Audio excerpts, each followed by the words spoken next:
এই যে এই জায়গায় লেবু শরবত বেচতেছে রমজান মাসে। কি অবস্থা ছোট ভাই? ভালো। তুমি কি এখন লেবুর শরবত বেচো?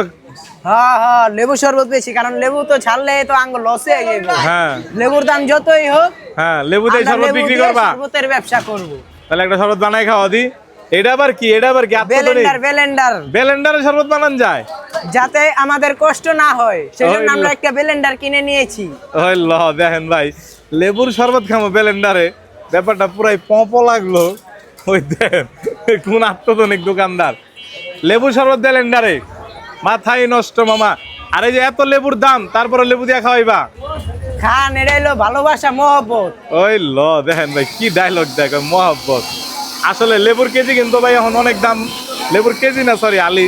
লেবু আলি 120 টাকা। তারপরে লেবু দিয়ে খাওয়াইতেছো? যাক আলহামদুলিল্লাহ। হয়ে গেছে না ছোট ভাই? হ্যাঁ, হয়ে গেছে। নামাও ভাই, লেবুর শরবত খাইতেছি ব্লেন্ডার করে। ব্যাপারটা পুরো পম্প লাগতেছে, খায় দেখতে হইব কেমন লাগে।